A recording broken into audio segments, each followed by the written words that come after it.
So look at Anthony Ryder from South Lyon, Michigan, recently selected as the Lions 2020 Fan of the Year. He has a passion about sports broadcasting. With the 112th selection in the 2021 NFL Draft, the Detroit Lions select Amon-Ra St. Brown, wide receiver, USC. One pride, baby! Yeah!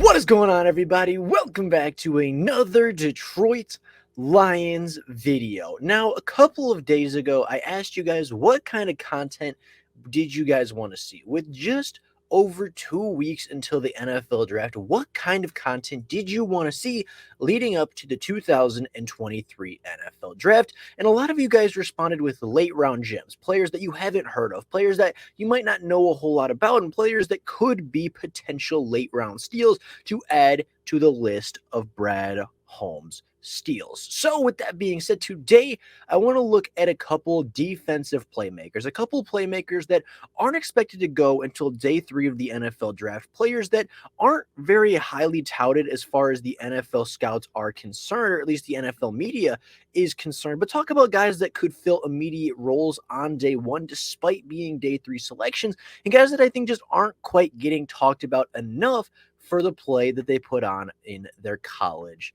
careers. So with that being said, we are going to get into it in just a minute, but if you have not liked the video and subscribed yet, make sure you go down below and do that. It helps the channel out a ton. If you hit the bell notification, you will make sure you never miss a Detroit Lions upload. But with that being said, let's take a look at the 2023 underrated gems of this draft. Now, of course, one more thing before we do get into it. If you want to see the full prospect rankings, you can, of course, go and become a member of the channel. I have every position ranked depending on how many players there are. It's up to 13 players for quarterbacks. Some positions have upwards of 26 players ranked positionally. So if you're interested in full layouts of outlines, and if you're interested in kind of a full layout of positional rankings and a top 150 prospects for this draft class, you can always go and join and become a channel member as well, get special perks, and of course get access to that. But now, with all that being said, let's get right on into the underrated gems. And the first player, I did want to get a player from every level of the defense. The first player that I wanted to talk about is Caleb Murphy from Ferris State. Now, Ferris State is a Division II school at Michigan. It is a very similar situation to a player like James Houston last year, who went to a smaller program, didn't go to a Power 5 school, didn't even go to a Division I FBS school, and really kind of flying under the radar due to that being the case. However, at Ferris State, while leading his team to a national championship, Caleb Murphy set a single-season NCAA record for 25.5 sacks, as well as tying the NCAA record for 39 tackles for loss in a single season. Now, Ferris State went 14-0 and ended up winning the Division II national championship, and in 14 games, Caleb Murphy had 25.5 tackles for loss and 25.5 sacks and 39 tackles for loss, on his way to winning the Ted Hendricks Award, which is not a D2 award. It is an NCAA award that can go to any defensive end in the nation, regardless of division, regardless of conference, regardless of anything that could be limiting or anything that could kind of separate these groups.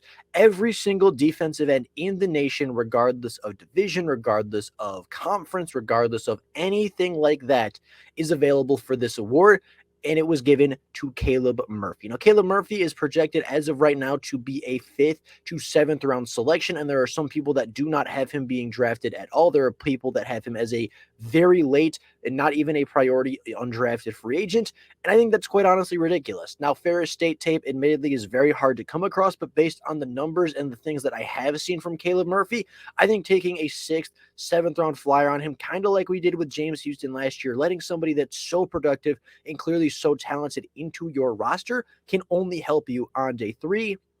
And for a draft where the 6th round genuinely ends up in a lot of players not making the active roster, getting the most productive player in college football and the best defensive end in the country is probably the most probably the most surefire bet you are going to have in order to find success on day 3.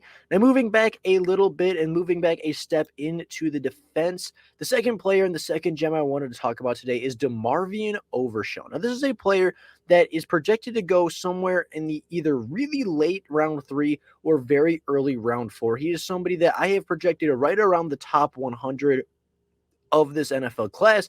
I think he'd be a perfect fit for the Detroit Lions. The 6'3", 229-pound linebacker running a 4.56 at the NFL Combine was actually recruited as a defensive back and has played his first 2 years of collegiate football as a defensive back the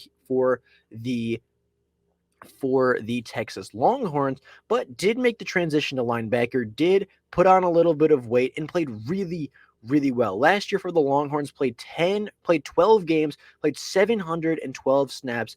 89 of those were rush snaps, 291 of those were run stopping snaps, and 331 of those were pass coverage snaps. And you can see the snap alignment. He played some on the defensive line. He played 117 snaps out of the slot, and of course played a majority as the Mike linebacker. But he has really good coverage ability, great range, is long, lanky, is 6'3", has really good speed, is a freaky athlete. And of course, you're getting a 6'3", 229, essentially safety or defensive back playing at the linebacker position. And for a 4th or 5th round selection in a role that the Lions don't currently have, I think DeMarvion Overshown could be a really good player.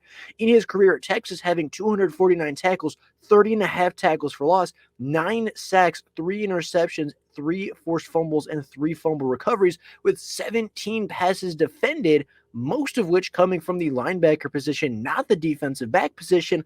I think DeMarvion Overshown could be a steal of the draft at the linebacker position, and especially for a team like the Detroit Lions who have some undersized run-stopping linebackers and need a big coverage linebacker that can cover up the seam, that can play the Tremaine Edmonds role, that can play the elite coverage linebacker role that they don't currently have.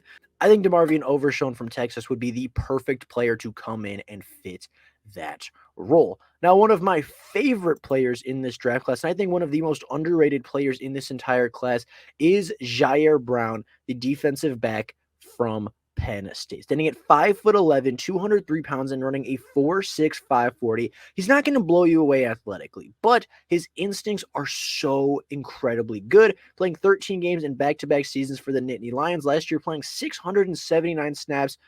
382 of those were covered snaps, where he took 345 as a deep safety, 157 in the box, 111 in the slot, and of course blitz, and actually played boundary cornerback 8 snaps last season as well. So he has the versatility to play in the box, has the versatility to be a nickel defender, has the versatility to be a deep safety, and to me, he looks a lot like CJ Gardner-Johnson, a player that the Lions did just get out of free agency, but likely won't have coming back for the 2024 season. He's not going to be under contract, and knowing CJ Gardner-Johnson and what he's done so far in the league, is probably going to look for a massive contract, and I don't know if the Lions are going to look to extend that. Finding a player like Jair Brown, who again is projected to go somewhere in the early 5th round, finding a easy 1-for-1 replacement for CJ Gardner-Johnson next year. Let him sit, let him develop. He's a guy that has a nose for the football, a guy that has really good instincts. Last season for the Nittany Lions had 4 interceptions and 2 forced fumbles, 3 passes defended, and a defensive touchdown. 10 interceptions over the last 2 years. I believe 13 direct turnovers forced with interceptions and forced fumbles, and of course the fumble recoveries as well. So he's a player that has a nose for the football, a player that turns the ball over consistently and just is a real big time playmaker for the Detroit Lions. And if they miss out on some of the top safeties at the top of the class, guys like Jordan Battle, guys like Sidney Brown, guys like Brian Branch, I think that Jair Brown in the 5th round could be a really good long-term starter for the Detroit Lions as that nickel defender or third safety in the sets that Aaron Glenn likes to run.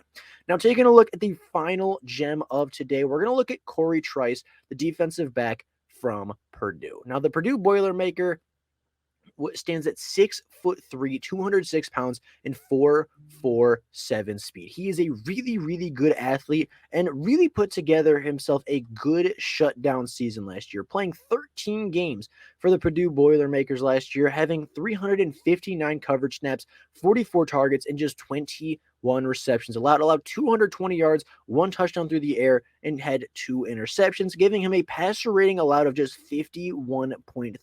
Now, he is almost entirely a boundary cornerback, playing 547 snaps on the boundary to just 20 in the slot. He is a guy that is a boundary cornerback, but that's probably what you're going to expect out of a 6'3" cornerback. It's not going to be a nickel defender. That's not going to be a quick change of direction guy. That's going to be a boundary player that you put up against another wide receiver that has size, that has speed, and you say, go shut him down. Now, Corey Trice is not necessarily a ball hawk. He's not somebody that's going to turn the football over consistently, but he is much more in the mold of the Richard Sherman. He's much more in the realm of a lockdown cornerback that doesn't get targeted, doesn't get a lot of attempts thrown, but of course isn't going to have the ball production at that point either. As of right now, I see Corey Trice being a 7th-round pick at best in most mock draft simulators, and I think he is a very, very good player. Anybody that can start in the Big Ten and put up those kind of statistics with that kind of size and athletic profile is a player that I would absolutely draft for my football team. But with all that being said, that is all for you guys today. Those are my 4 defensive gems. Of course, there are a lot more players, so if you enjoyed this video, make sure you go down, like the video, subscribe to the channel, show me that you enjoyed it, and we will come out with some more gems on the defensive side of the ball before the draft comes around. But with all that being said, thank you all so much for watching, and until next time, and as always, go Lions!